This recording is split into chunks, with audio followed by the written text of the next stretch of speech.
JUI کے رہنما senator Kamran Murtaza کہتے ہیں پارلیمان کی حد تک اپوزیشن کا اتحاد تشکیل پا چکا ہے.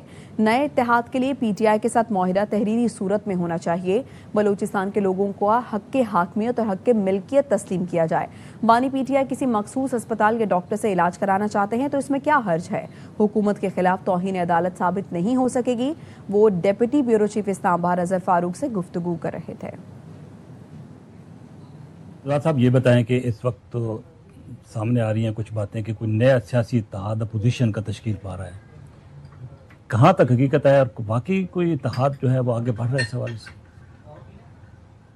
نیشنل اسمبلی کی حد تک، سینٹ کی حد تک، یا جو کام یہاں دونوں ہاؤسز میں ہوتے ہیں اس کی حد تک تو اتحاد تشکیل پا چکا. تو یہ عملی شکل کیا ہوگی ویسے آپ کے اس اتحاد کی؟ معاملہ جو ہے وہ اگلے نظام کے حوالے سے ہے کہ اگلا نظام کیا ہوگا. کیا ہم نے صرف حکومت گرانے تک کے شریک ہیں یا کسی نظام کو آگے توڑ پہنچانے تک بھی، یا معاملات ملک کو آگے لے جانے کے بھی شریک ہیں؟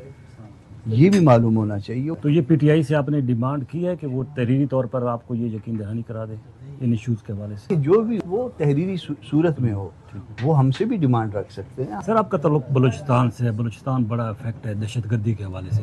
اس کی بنیادی وجوہات عوامل کیا ہیں، آپ کیا سمجھتے ہیں، اس کا حل آپ کی نظر میں کیا ہے؟ 3 چیزیں کر لیں معاملہ ٹھیک ہو جائیں گے، میں اس کی گارنٹی دیتا ہوں آپ کو. بلوچستان کے لوگوں کا حق حاکمیت تسلیم کرنا، لوگوں کا حق ملکیت. تیسرا، ہمارے ہر شخص کے ساتھ قانون کے مطابق سلوک کیا جائے. تو یہ 3 باتیں آپ آج انشور کر دیں.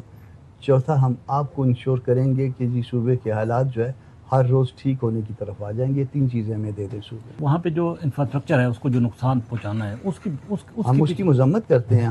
JUI پاکستان پہ بلیو کرتی ہے، پاکستان کے دستور پہ بلیو کرتی ہے. پانی PTI کے علاج کے متعلق سپریم کورٹ کا ایک فیصلہ، اس پر عمل پھر یہ نان ایشو تھا. کسی کو علاج مہیا کرنا آرٹیکل 9 کے نیچے ہے نا جی. لائف اینڈ لیبرٹی آرٹیکل 9 کے نیچے آتا. یہ کوئی ایشو ہے؟ اگر میں کہوں بیمار ہے تو بولے چلو ڈاکٹر کے پاس لے جاؤ، ہاسپٹل لے جاؤ، اس کا علاج کروا دو. PTI والوں کے لیے میسج کہ جب آپ پالیٹکس کرتے ہیں تو پالیٹکس جو ہے نا وہ کسی پھولوں کی سیج کا نام نہیں ہے. یہ تکلیف کی جگہ ہے، یہ عبادت کا کام ہے. عبادت ایسے مزے سے نہیں ہوتی ہے اس میں نا. تو یہ پھر اس میں تکلیفیں آتی ہیں، پھر آپ کو ڈٹ کے کھڑا ہونا پڑتا ہے. اس میں توہین عدالت کی جو باتیں ہو رہی ہیں اس کا کون مرتکب ہوا ہے ویسے؟ میرا خیال ہے کہ اس بات کو اسٹیبلش شاید نہ کیا جا سکے.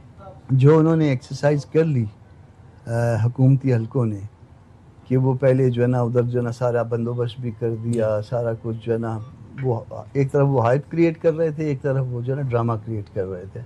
تو اس کے بعد ان کے پاس جو ہے نا وہ جواب دینے کے لیے ایک مناسب جو ہے وہ مٹیریل آ گیا ہوا ہے. سپریم کورٹ کا حق ہے کہ اس کے اوپر جو ہے نا وہ کہے کہ آپ سیاست نہ کریں. آپ کا کام نہیں ہے. آپ آرٹیکل 17 کو وائلیٹ کر رہے ہیں جب آپ کہتے ہیں اس تو سپریم کورٹ کا یہ بھی اختیار ہے کہ فلاں ہاسپٹل نہیں فلاں ہاسپٹل لے کے جائیں؟ یہ میرے خیال عام طور پہ انتظامیہ کا کام ہوتا ہے، مگر اس کو کسی اور اینگل سے آپ کہہ سکتے ہیں. آپ یہ کہہ سکتے ہیں کہ ایک آدمی جو کہ وزیر اعظم کے عہدے تک پہنچا، وہ اگر اس کا کوئی علاج کے حوالے سے اس کی کوئی چوائس ہے کہ مجھے فلاں ڈاکٹر سے یا فلاں ہاسپٹل سے جو ہے نا علاج کرایا جائے، یا اس کی فیملی کی کوئی چوائس ہے، کروا دیں. کیا